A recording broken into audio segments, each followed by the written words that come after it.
I stared at my phone in disbelief as my father's text lit up the screen. Family dinner at 7 tonight. Important discussion. 3 years. 3 years since my entire family chose to skip my wedding because I married Sarah, a black woman they couldn't accept.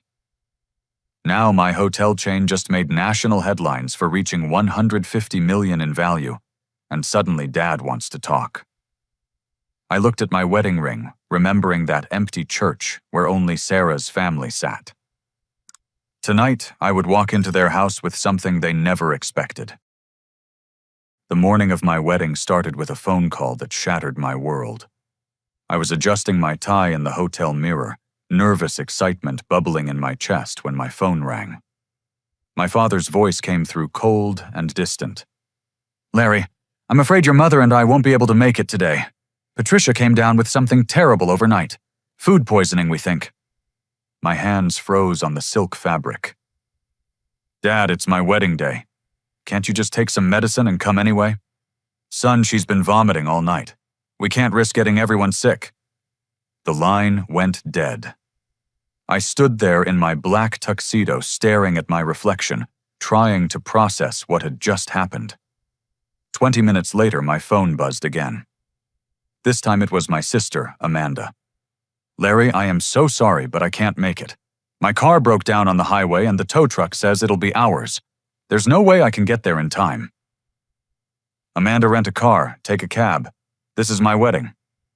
I'm in the middle of nowhere. There's nothing here. I'm devastated, but there's literally nothing I can do." Another hang-up. My chest started tightening as I paced the small hotel room. The third call came from my brother Jake, claiming his daughter had suddenly spiked a fever and needed emergency medical attention. Each excuse felt more hollow than the last, but I couldn't prove they were lying. By the time I arrived at Sacred Heart Church, my stomach was churning with a mixture of rage and heartbreak. The sanctuary looked beautiful. Sarah's family had transformed the space with white roses and golden ribbons, just like we'd planned. But as I walked down the aisle to take my position, the devastating reality hit me like a physical blow. The left side of the church reserved for my family and friends was completely empty, except for one person. My grandmother Rose sat alone in the front pew, her silver hair perfectly styled, wearing a navy blue dress I'd seen her wear to funerals. She gave me a sad smile and a small wave, but her presence only emphasized the absence of everyone else. The right side overflowed with Sarah's relatives. Her parents, siblings, cousins, college friends, and co-workers filled every seat. They were laughing, taking pictures, and radiating the joy that should have been shared by both our families. The contrast was humiliating and heartbreaking. When Sarah appeared at the back of the church, she took my breath away. Her dress was simple and elegant, her dark skin glowing against the white fabric. But when she saw the empty left side of the church, I watched her face fall. She recovered quickly, lifting her chin with the strength that made me fall in love with her, but I knew this moment would haunt both of us forever. During the ceremony, I kept glancing at the empty pews, wondering what our guests were thinking. Sarah's uncle walked her down the aisle since her father had passed away years earlier. When the minister asked if anyone objected, the silence from my side felt deafening. We exchanged vows with tears in our eyes, but they weren't entirely tears of joy. Sarah's voice trembled as she promised to love me through whatever challenges came our way. I knew she was thinking about the challenges we were already facing. The reception at the community center felt equally lopsided. Sarah's family filled the dance floor, celebrating with infectious energy, while my grandmother sat at a table by herself, politely, applauding but clearly uncomfortable. I spent most of the evening apologizing to Sarah's relatives for my family's absence, making up elaborate stories about sudden illnesses and emergencies. Around 10 o'clock, while Sarah was dancing with her cousins, I stepped outside for some air. That's when I saw a man in a dark suit walking toward me across the parking lot. I recognized him immediately as my family's lawyer, Thomas Harrison. Larry, I'm sorry to interrupt your celebration, but I have something that requires immediate attention. He handed me a thick manila envelope with my name written in my father's handwriting. My fingers shook as I opened it. Inside was a formal letter on my father's business letterhead, dated the day before my wedding. The words burned into my memory as I read. Due to your decision to proceed with a marriage that goes against our family's values and expectations, we have made the difficult choice to remove you from all family financial arrangements. Effective immediately, your trust fund access has been revoked, your position in the company has been terminated, and your inheritance has been redistributed among other family members. We hope you will reconsider your choices, but until then, you are financially independent from our family. This decision was not made lightly, but we believe it is necessary to protect our family's reputation and future. The letter was signed by both my parents and notarized. I stared at the document, realizing they had planned this punishment before even giving Sarah a chance. They had already decided to disown me financially before seeing how beautiful our wedding could be, before witnessing how much we loved each other. I walked back into the reception, folded the letter, and put it in my jacket pocket. Sarah was still dancing, her face radiant with happiness despite everything. I made a decision in that moment that would define the rest of my life. I would prove them wrong. I would build something so successful, so undeniably impressive, that they would regret ever doubting us. 6 months after our wedding, Sarah and I were living in a cramped one-bedroom apartment above a pizza shop in downtown Grand Rapids. The constant smell of oregano and melted cheese had become our daily reality. I woke up every morning at 5:30 to catch the construction crew pickup truck that would take me to whatever job site needed an extra pair of hands. My business degree from the University of Michigan felt worthless when I was carrying sheets of drywall up 3 flights of stairs or mixing concrete in 90-degree heat. But every blister on my hands reminded me why I was doing this. Every ache in my back was fuel for my determination. Sarah had it worse in some ways. She'd been a rising star at a prestigious architectural firm in Detroit, but when we moved to Grand Rapids to escape my family's influence, she had to start over. Now she was freelancing, designing small renovations and additions for whoever would hire her. I'd watch her hunched over her drafting table late into the night, calculating square footage and designing beautiful spaces for clients who paid her a fraction of what she was worth. But we were a team. Every evening we'd sit at our tiny kitchen table eating takeout Chinese food and planning our future. I'd show her the business plan I'd been developing, and she'd sketch improvements to make it better. The mid-range hotel market is completely underserved. I explained one night, spreading newspaper clippings across the table. Business travelers don't want to pay $200 a night for luxury hotels, but they also don't want to stay in places with stained carpets and broken air conditioning. Sarah studied my research, her architect's eye catching details I'd missed. What if we focused on efficiency instead of luxury? Make every square foot work harder. Better layouts could give us more revenue per room without increasing construction costs. That's when we found our first opportunity. I was driving home from a demolition job when I saw the "For Sale" sign in front of the old Riverside Motel. The property had been abandoned for 2 years, and it looked like a disaster. Half the windows were boarded up, the parking lot was cracked and overgrown with weeds, and the faded sign hung at an angle that screamed failure. But I saw potential. The location was perfect right off the interstate with easy access for business travelers. The bones of the building were solid, just covered in years of neglect and bad management. I called the number on the sign and learned the property was going to foreclosure auction the following week. The asking price was $80,000, which might as well have been $8 million given our financial situation. That night, Sarah and I created a presentation that would change our lives. She drew architectural plans showing how we could transform the old motel into something special. I wrote a business plan projecting occupancy rates and revenue based on the research I'd been collecting for months. The next morning we walked into First National Bank wearing our best clothes and carrying a folder full of dreams. The loan officer, a middle-aged woman named Carol Peterson, looked skeptical from the moment we sat down. "You want to borrow $80,000 to buy a condemned motel with no collateral and no business experience?" "We have collateral," Sarah said, sliding her architecture portfolio across the desk. "I have 7 years of experience designing commercial spaces. Larry has a business degree and 6 months of hands-on construction experience. We know exactly what we're doing."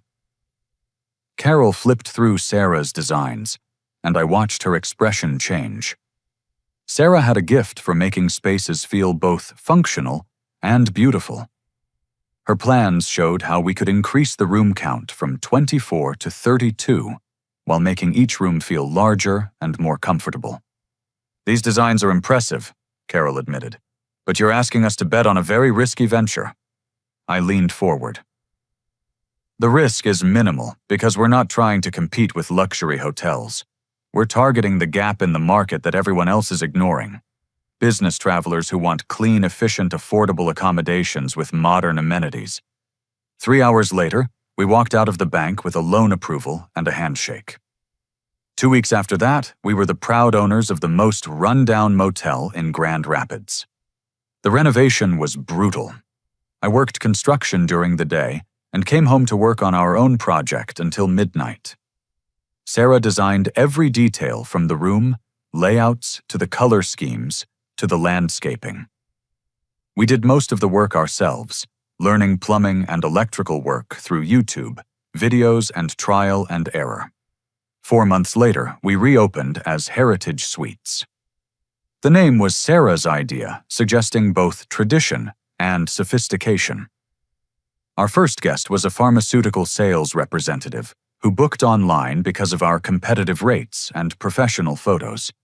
When she checked out, she left a 5-star review that included the words, "Exactly what business travelers need." Bookings started steadily. Word spread through the business traveler networks that there was a new option in Grand Rapids that offered boutique hotel quality at budget prices. Our occupancy rate hit 75% within the first quarter, exceeding our most optimistic projections. We reinvested every dollar back into the business. Better betting upgraded Wi-Fi, a continental breakfast that actually tasted good. Sarah's efficient designs allowed us to offer amenities that our competitors couldn't afford. By the end of our first year, Heritage Suites was consistently booked solid on weeknights. We were making a profit paying down our loan and building a reputation that extended beyond Grand Rapids. That's when I discovered my father had been working against us the entire time. It started with a phone call from a potential investor in Kalamazoo. His name was Dennis Walsh, and he'd heard about our success through mutual business contacts. He wanted to discuss financing our expansion into new markets. We met at a coffee shop, and the conversation started positively. Dennis was impressed with our financial projections and Sarah's architectural innovations. But halfway through our presentation, his tone shifted. "I have to ask you about something," Dennis said, looking uncomfortable. "I spoke with Robert Harrison about your venture. He's well respected in the construction industry, and he had some concerns about your business model." My blood ran cold. Robert Harrison was my father. "What kind of concerns?" Sarah asked, her voice carefully controlled. "He suggested that your initial success might not be sustainable. Said you were cutting corners on safety inspections and using substandard materials. He seemed to think you were in over your heads and heading for bankruptcy." The room felt like it was spinning. My own father had sabotaged a potential investment by spreading lies about our business practices. Every inspection we'd passed with flying colors, every material we'd carefully researched and purchased, every successful month of operation meant nothing compared to his influence in the local business community. Dennis declined to invest, and I knew it wasn't because of our numbers. It was because my father's reputation carried more weight than our proven track record. That night, Sarah found me sitting on our apartment's fire escape, staring out at the city lights. She didn't say anything at first, just sat down beside me and took my hand. "He's not going to stop," I finally said, As long as we stay in Michigan, he'll keep sabotaging us. Then we don't stay in Michigan, Sarah replied. We go somewhere his influence can't reach us. The next morning, we started researching markets in Ohio and Indiana. If my father wanted a war, I was ready to fight. But I wouldn't fight on his terms or on his territory. I would build something so successful that his small-minded interference would become irrelevant. The revelation about my father's sabotage lit a fire in me that burned hotter than my anger. Sarah and I spent the next 3 weeks researching every mid-sized city within a 500-mile radius of Grand Rapids, looking for markets where Robert Harrison's name meant nothing. We identified 3 target cities: Cleveland, Ohio, Indianapolis, Indiana, and Louisville, Kentucky.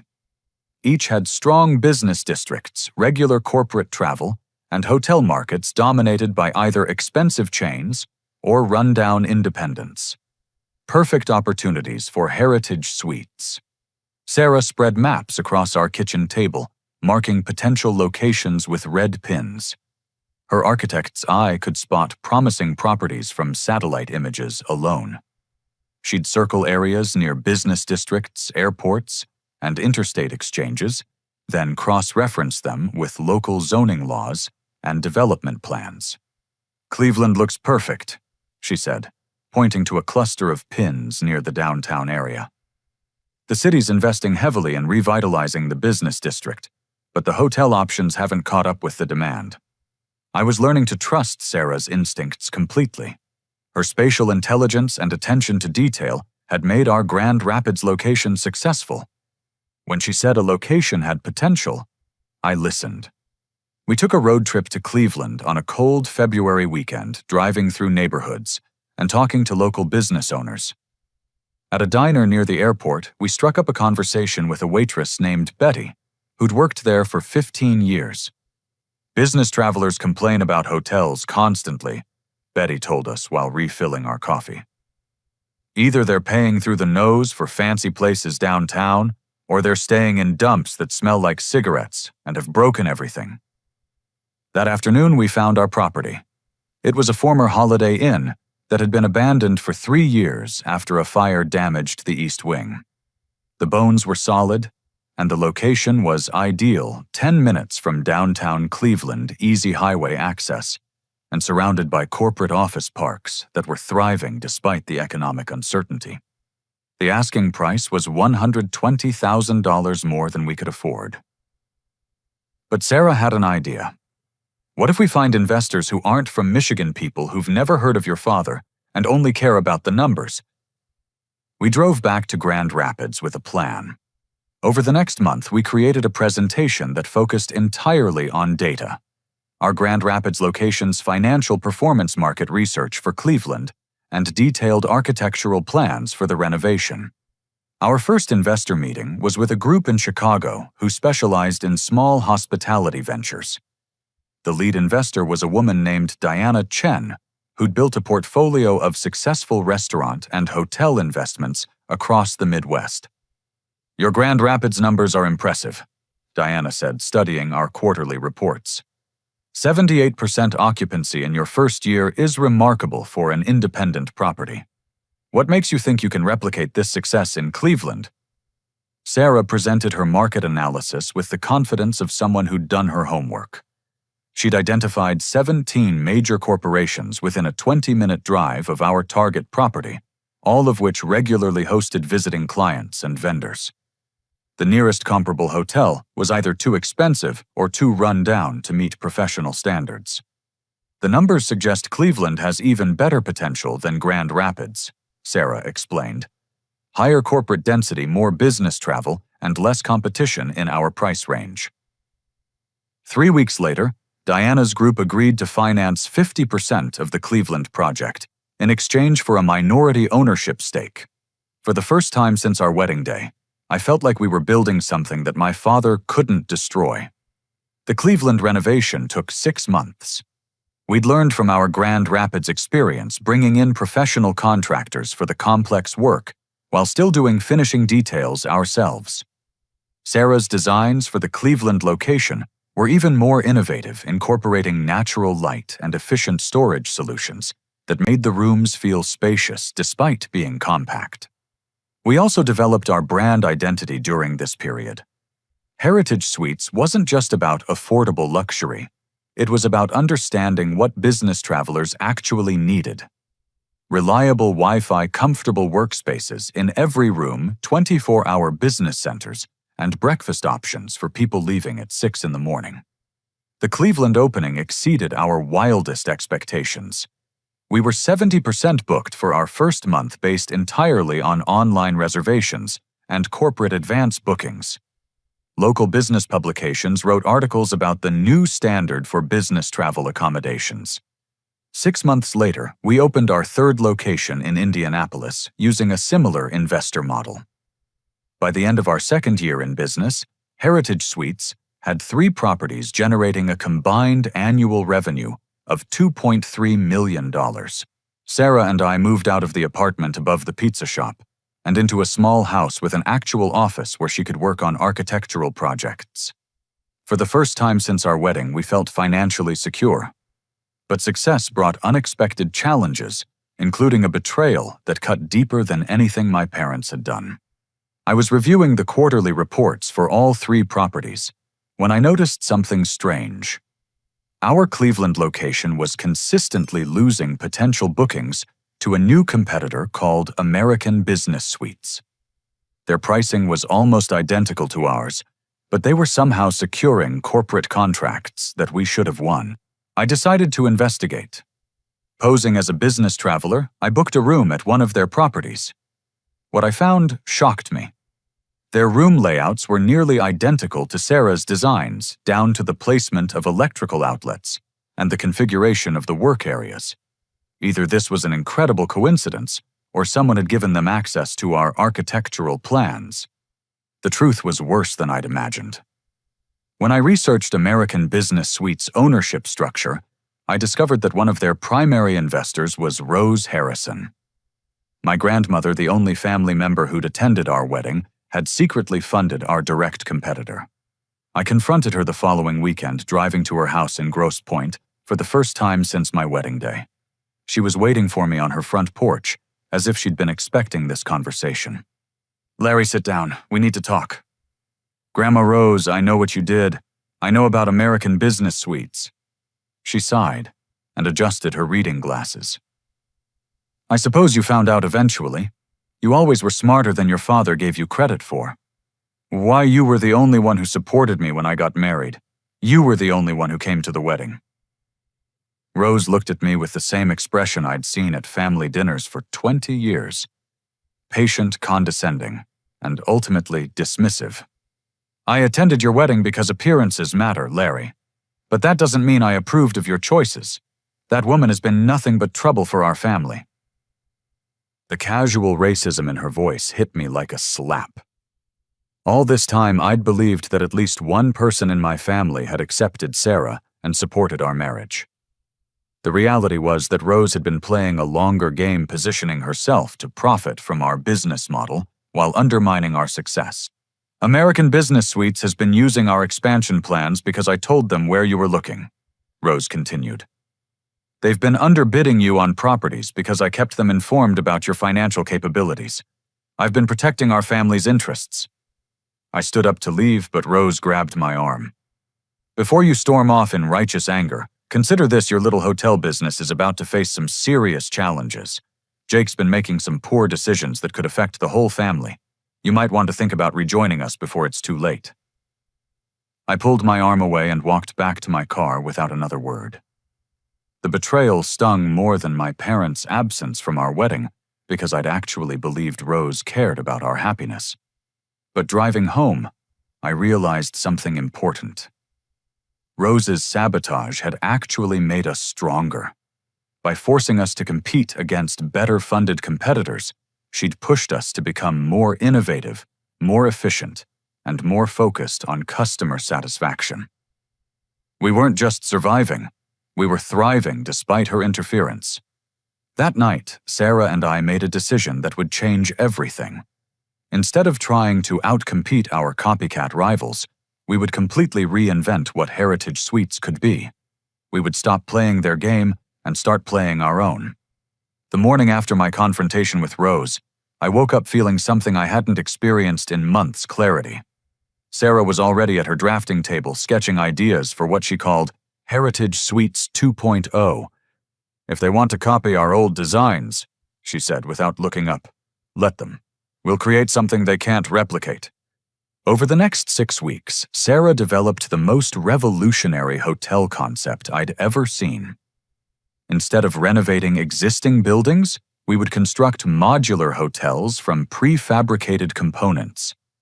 Each room would be built in a factory, transported to the site, and assembled like giant building blocks. The advantages were staggering. Construction time dropped from 6 months to 6 weeks. Costs decreased by 30% because of factory efficiency and bulk purchasing. Quality control improved dramatically because every room was built in a controlled environment. Most importantly, the system was scalable in ways that traditional hotel development never could be. "Look at this," Sarah said, showing me her latest drawings. Each module contains a complete guest room with bathroom workspace and climate control. They connect through standardized interfaces so we can configure them for different site requirements. 20 rooms, 50 rooms, 100 rooms, all using the same basic components. But the real innovation was in the guest experience. Sarah had designed smart room technology that integrated with mobile apps, allowing guests to control everything from lighting to temperature to entertainment before they even arrived. Check-in and check-out could happen entirely through their phones, eliminating wait times and reducing staffing costs. "Business travelers don't want luxury," Sarah explained. "They want efficiency, reliability, and convenience. This gives them exactly that." We found a manufacturing partner in Ohio who specialized in modular construction for schools and hospitals. Their quality standards were higher than anything used in traditional hotel construction, and their production capacity could support rapid expansion. Our first modular heritage suite opened in Indianapolis 6 months later. The construction process attracted local media attention because it looked like nothing anyone had seen before. Trucks arrived with fully formed room modules that were lifted into place by cranes and connected with precision engineering. The guest response was immediate and overwhelming. Business travelers loved the seamless technology integration and the consistent quality across every room. Corporate travel coordinators appreciated the simplified booking and billing systems. Within 3 months, our Indianapolis modular location was operating at 92% occupancy. But the real breakthrough came when we started franchising the modular concept. Entrepreneurs across the country wanted to open heritage suites in their markets, but traditional hotel development required millions in upfront investment and months of uncertain construction. Our modular system changed everything. Franchise partners could open a heritage suite for half the traditional investment in a quarter of the time. We provided the modules the technology systems and the operational training. They provided the land, the local permits, and the management. Franchise applications poured in from cities we'd never considered: Phoenix, Denver, Nashville, Richmond. Each location used the same modular components, but could be configured for local market conditions. Sarah's flexible design system allowed for different property sizes and layouts while maintaining brand consistency. Within 18 months of opening our first modular location, Heritage Suites had 23 properties in development across 12 states. Our revenue had grown from $2.3 million to $8.7 million annually, and we were adding new locations faster than any hotel brand in our market segment. Sarah and I bought our first house during this period, a beautiful craftsman home in Ann Arbor, with enough space for the family we were planning. We celebrated our second wedding anniversary with financial security and a growing business that we'd built from nothing. The best news came on a warm spring evening when Sarah told me she was pregnant. We were sitting on our new front porch watching neighbors walk their dogs and kids ride bicycles, finally living the life we'd dreamed about on our honeymoon. Heritage Suites. Junior will be born into a very different world than we started with. Sarah said, holding my hand and smiling. But success brought scrutiny, and scrutiny revealed the depth of my family's sabotage efforts. It started with a routine inspection at our Cleveland property. The city building inspector, a man named Frank Morrison, seemed nervous throughout the process. He questioned every aspect of our construction and requested documentation that went far beyond standard requirements. "Just being thorough," he kept saying, but his behavior felt suspicious. 3 weeks later, we received a notice that our Cleveland property would be subject to additional inspections and potential fines for irregularities in permit compliance. The accusations were vague, but serious enough to delay our planned expansion into Columbus. I hired a private investigator named Patricia Walsh to look into the situation. What she discovered made my stomach turn. Frank Morrison had been receiving monthly payments from Robert Harrison for over a year. The payments weren't large enough to attract attention from city oversight, but they were regular and consistent. In exchange, Morrison had been delaying permits, requesting unnecessary re-inspections, and creating bureaucratic obstacles for Heritage Suites projects. But the corruption went deeper than individual inspectors. Patricia's investigation revealed that Robert had been coordinating with Rose's American Business Suites investment group, sharing our business plans and expansion strategies. They knew which cities we were targeting, which properties we were considering, and what our financial limitations were. "Your father has been running a systematic campaign to undermine your business for over 2 years," Patricia told me. "He's been bribing inspectors, feeding information to competitors, and spreading rumors about your financial stability to potential partners."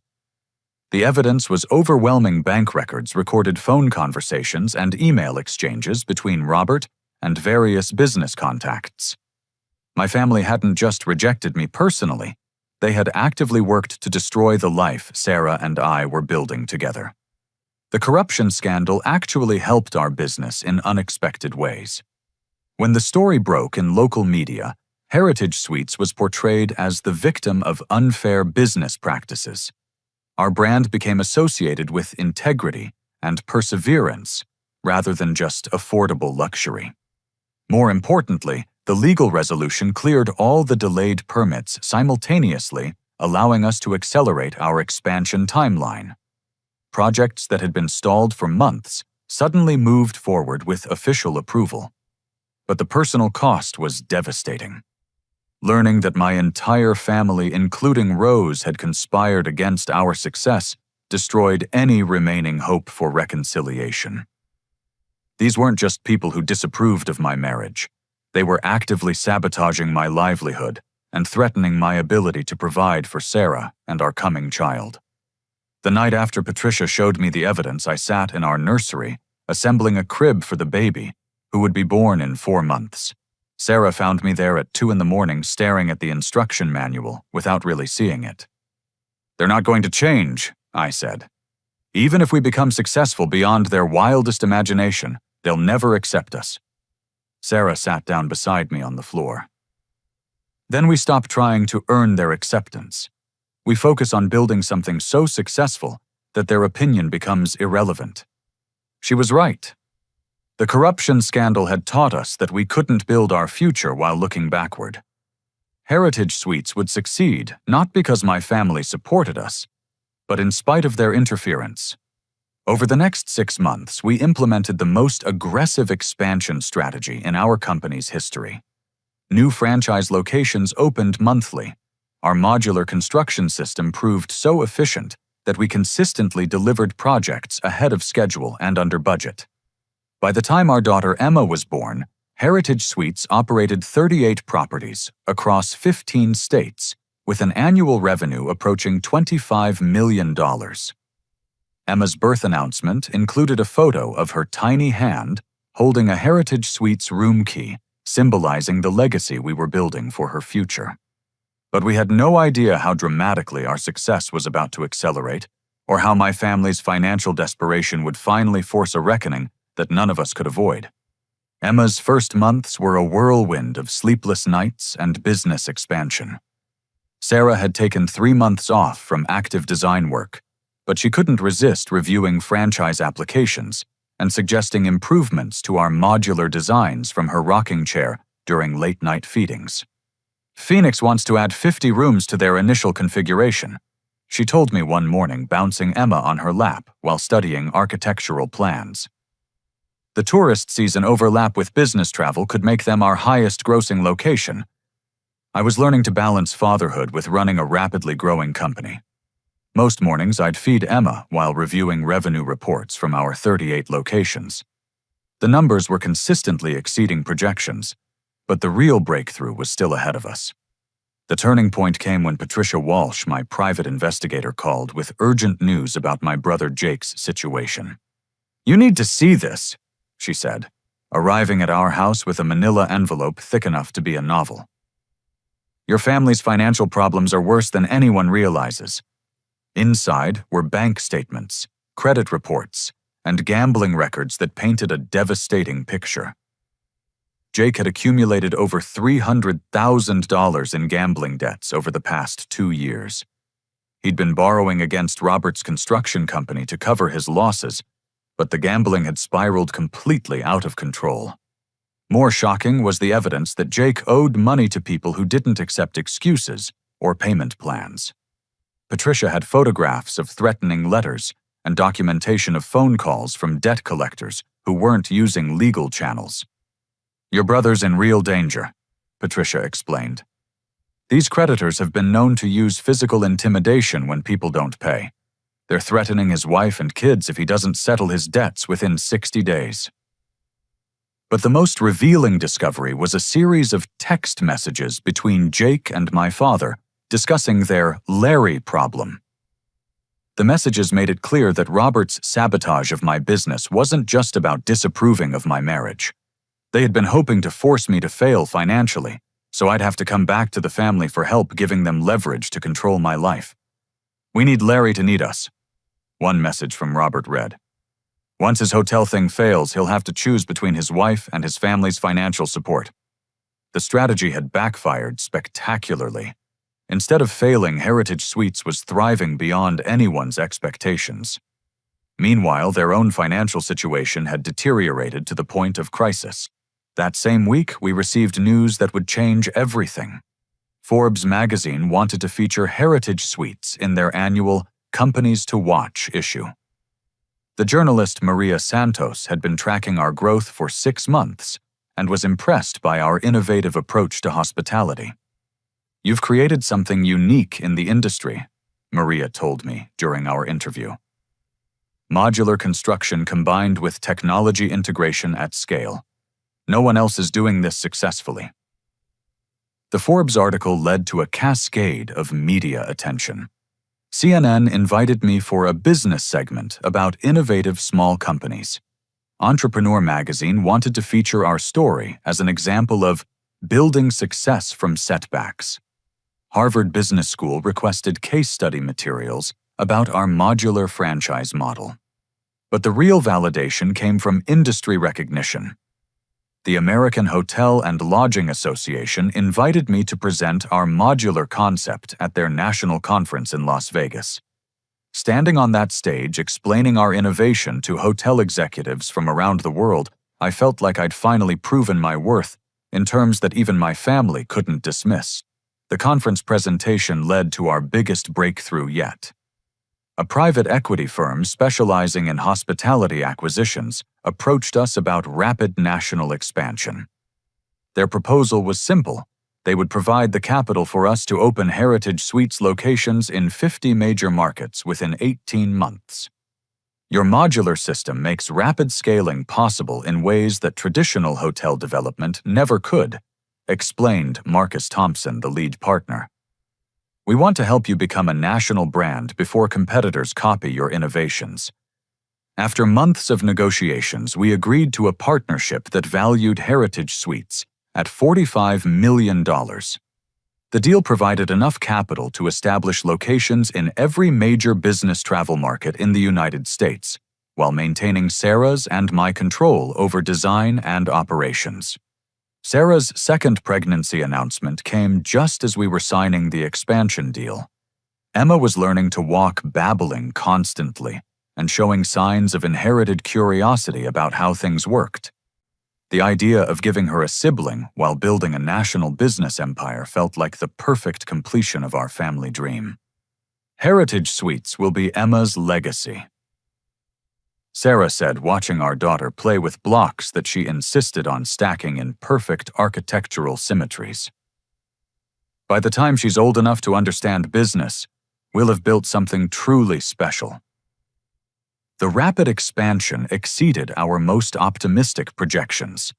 Our modular system allowed us to open new locations every 2 weeks. Each opening generated local media coverage, corporate partnerships, and immediate bookings from business travelers who had heard about Heritage Suites through word-of-mouth recommendations. By Emma's first birthday, we operated 87 locations across 26 states. Annual revenue had reached $58 million, and our occupancy rates consistently exceeded industry averages by 15 to 20 percentage points. The success attracted attention from major hotel chains who wanted to acquire Heritage Suites or license our modular technology. We declined all offers determined to maintain control over our vision and growth strategy. But success also brought scrutiny that would reveal the full extent of my family's financial desperation and set up the confrontation that neither of us could avoid much longer. The breakthrough moment came during a live television interview with CNBC about innovative business models in hospitality. The interviewer, Jennifer Walsh, had done thorough research about Heritage Suites' origins and my family background. "You've built this success despite some significant personal challenges," she said. "Your family didn't support your marriage or your early business ventures. How does it feel to prove them wrong?" I'd prepared for this question, but answering it on national television felt cathartic in ways I hadn't expected. Building Heritage Suites taught me that real family isn't about blood relationships or inherited money. I replied. "It's about the people who support your dreams and help you become the person you're meant to be. Sarah and Emma are my real family." The interview aired during prime business hours, reaching millions of viewers. Within hours, our website crashed from the volume of franchise inquiries. Corporate travel coordinators began calling to establish preferred partnerships. Hotel industry analysts published reports upgrading Heritage Suites' projected valuation. Most significantly, the publicity triggered a comprehensive business valuation that shocked everyone, including me. When the investment banking firm completed their analysis 3 weeks later, Heritage Suites was worth $112 million. The number felt surreal. Sarah and I had gone from living above a pizza shop to building a business worth over $100 million in less than 4 years. Emma would grow up financially secure in ways that most people could never imagine. But the real test was still coming. The media attention that had made our success so visible to the world had also made it impossible for my family to ignore. The same week that our valuation hit the news, I received the text message that would force a final confrontation with the people who had tried so hard to destroy what we'd built. The morning of the CNBC interview, Sarah was experiencing morning sickness from her second pregnancy, while trying to manage Emma, who was going through a phase of refusing to wear clothes. I was adjusting my tie and reviewing talking points when chaos erupted in our kitchen. "Daddy, tie," Emma announced, pulling off her pajama shirt and throwing it across the room with the determination of someone who knew exactly what she wanted. "Emma, sweetie, clothes are not optional," Sarah said, looking pale, but trying to maintain parental authority. I picked up our naked toddler and spun her around until she giggled. "How about we make a deal? You wear clothes and Daddy will teach you to tie shoes later." "Deal!" Emma shouted, clapping her hands. Moments like these reminded me why building Heritage Suites mattered. Emma would grow up in a world where her parents had created something meaningful, where financial security allowed us to focus on what really mattered: family love, and building a legacy worth passing on. The CNBC interview went better than I'd hoped. Jennifer Walsh's questions were challenging but fair, and I felt confident discussing our modular innovations and expansion strategy. When she asked about my family's lack of support, I answered honestly, but without bitterness. "Sometimes the people who are supposed to support you can't see your vision," I said. "That's when you have to trust yourself and the people who do believe in you." The response was immediate and overwhelming. Our website received over 12,000 franchise inquiries within 24 hours. Corporate travel coordinators from Fortune 500 companies called to establish partnerships. Hotel industry publications requested exclusive interviews about our disruptive approach to hospitality.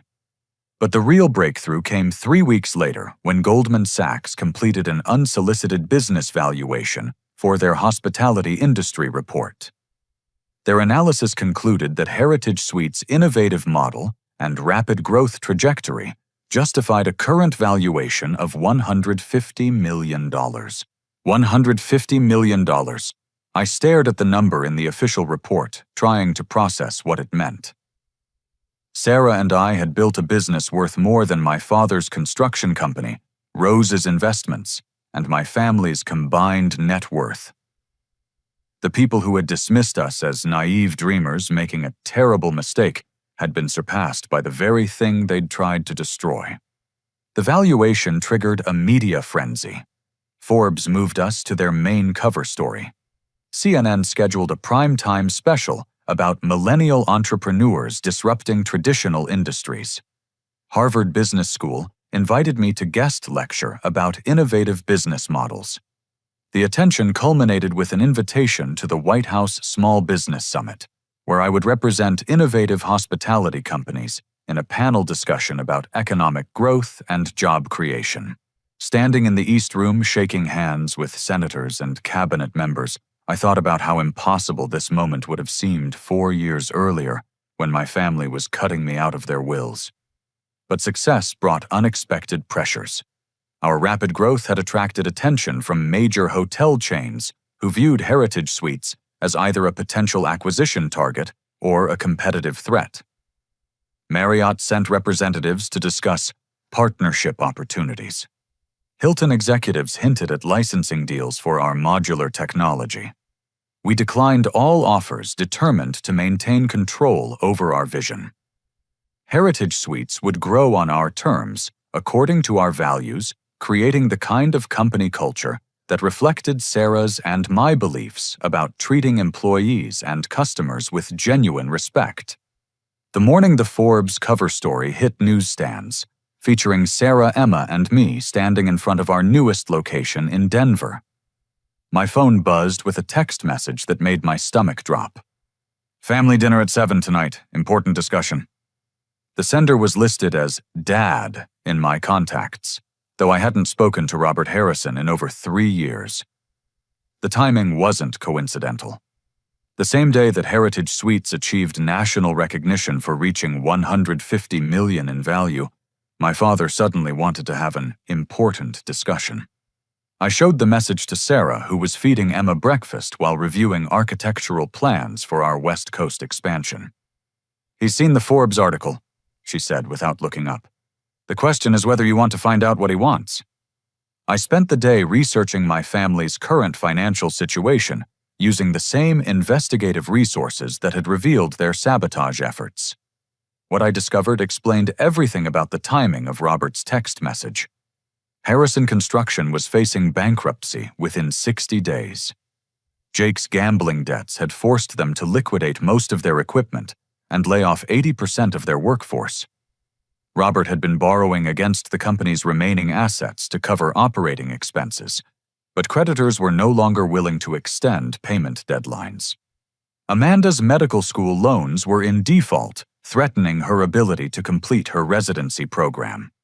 Rose's investment portfolio had suffered major losses when American Business Suites failed to compete effectively against our improved modular designs. My entire family was drowning in debt, while the son they'd disowned was featured on magazine covers as a business success story. The irony was almost poetic, except that these were real people facing real consequences for choices they'd made over years. Patricia Walsh provided the final piece of the puzzle-recorded phone conversations between family members discussing their Larry strategy. The conversations revealed that they'd spent months planning how to approach me for financial assistance, debating whether to apologize for their treatment of Sarah or to focus on family obligations. "They're going to try emotional manipulation first," Patricia warned me. "Appeals to family loyalty, shared history, your responsibility to help relatives in crisis. If that doesn't work, they might resort to threats or ultimatums." That evening, I put on the same suit I'd worn for the CNBC interview and drove to my childhood home for the first time since my wedding day. The house looked smaller than I remembered, with peeling paint and a front yard that hadn't been properly maintained. Even their landscaping reflected their declining financial situation. My entire family was waiting in the dining room, where we'd shared countless holiday meals before everything fell apart. Robert sat at the head of the table, trying to project authority, despite the obvious stress lines around his eyes. Patricia looked nervous, fidgeting with her jewelry. Amanda and Jake avoided eye contact, clearly uncomfortable with whatever plan they'd rehearsed. Rose sat in her usual chair, wearing the same patient expression I remembered from my childhood. Of everyone present, she seemed the most confident about the conversation we were about to have. But I wasn't the same person who had left this house 3 years earlier, angry and heartbroken, and financially dependent. I was the CEO of a $150 million company, the husband of a brilliant architect, and the father of a daughter who would never doubt that her parents loved and supported her dreams. The family dinner was about to begin, but this time I would control the conversation. I walked into the dining room where my family sat around the same oak table where we'd celebrated my high school graduation, my college acceptance, and countless birthdays before everything changed. The room felt smaller and shabbier than I remembered, with faded wallpaper and chairs that needed reupholstering. Robert cleared his throat and attempted a smile that looked more like a grimace. "Larry, thank you for coming. I know it's been too long since we've all been together. 3 years, 2 months, and 16 days, I replied, taking the empty seat across from him. "Not that I've been counting." Patricia jumped in quickly, as if she'd rehearsed this part. "We've been following your success in the news. The Forbes article was wonderful. We're so proud of what you've accomplished." The word proud hung in the air like a bad smell. These people had actively sabotaged my business-spread lies about my financial stability and bribed government inspectors to delay my projects. Now they were claiming pride in the success they'd tried to prevent. Amanda shifted uncomfortably. "Larry, we know there have been misunderstandings between us. Family relationships are complicated, and maybe we all made mistakes." Misunderstandings. I pulled out my phone and set it on the table. "Would you like me to play the recorded conversations where you discuss strategies for destroying my marriage, or should we start with the bank records showing payments to corrupt inspectors?"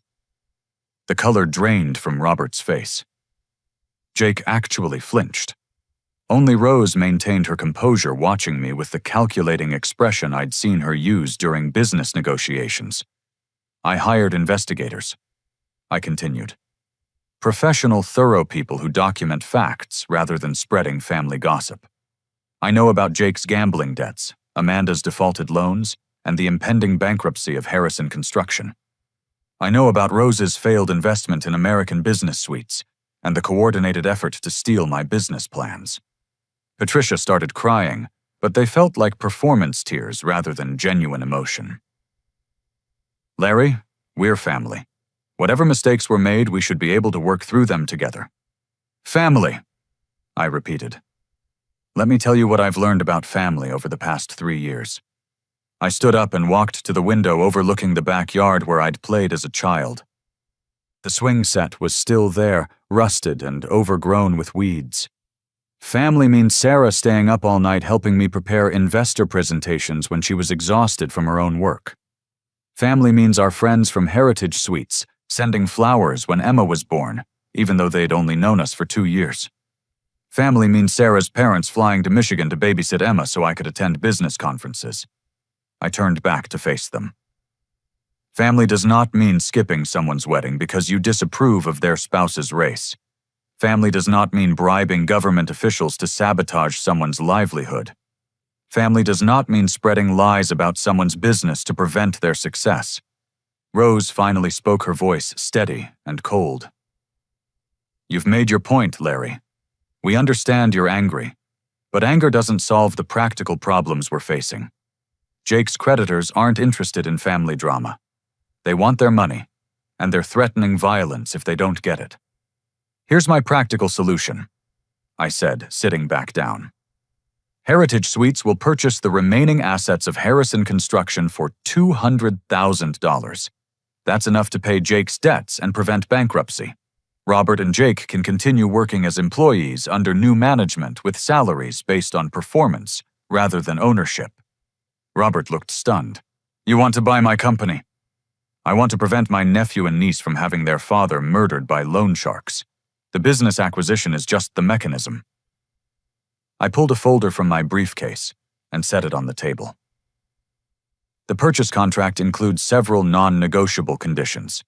First, Jake enters a residential treatment program for gambling addiction. Second, Amanda gets help with her medical school loans through Heritage Suites' Employee Education Assistance Program. Third, you all issue public apologies for your treatment of Sarah and for your attempts to sabotage our business. Patricia wiped her eyes. Public apologies? Full-page ads in the Grand Rapids Press and Detroit Free Press acknowledging that you were wrong about Sarah and expressing regret for your behavior. You'll also record video statements that will be posted on Heritage Suites' website. Jake finally spoke up. What if we refuse? I shrugged. Then you handle your creditor problems yourself. I'll go home to my wife and daughter, and you'll never see or hear from me again. Emma will grow up knowing she has grandparents and relatives, but that they chose money and prejudice over family relationships. The room fell silent. I could see them calculating, weighing their pride against their financial desperation. Rose broke the silence.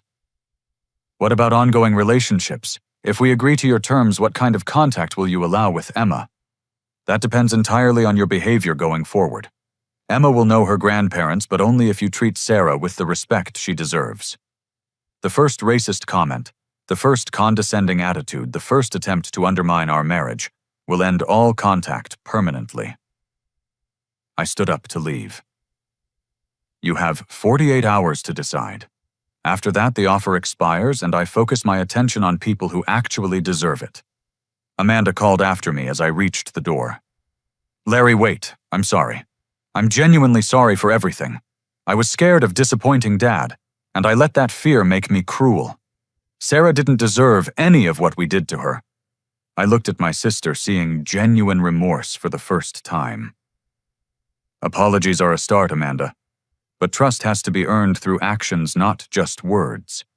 46 hours later, I received a signed copy of the purchase agreement, along with draft apology statements for my review. The apologies weren't perfect, but they acknowledged wrongdoing and expressed genuine regret for their treatment of Sarah. 6 months later, Heritage Suites reached a valuation of $200 million. Our modular expansion had succeeded beyond our wildest projections, with locations in 43 states and international franchise inquiries from Canada and the United Kingdom.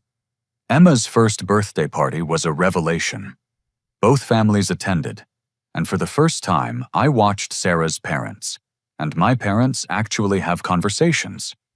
Robert played with Emma, while Sarah explained her latest architectural innovations to Patricia.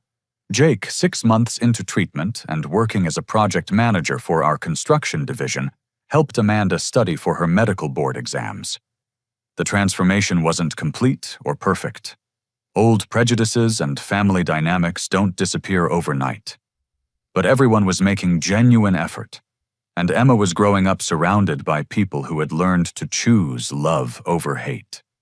Standing on our back deck that evening, watching Emma toddle between her grandparents while Sarah rested her hand on her growing belly, I realized we'd accomplished something more valuable than building a successful business.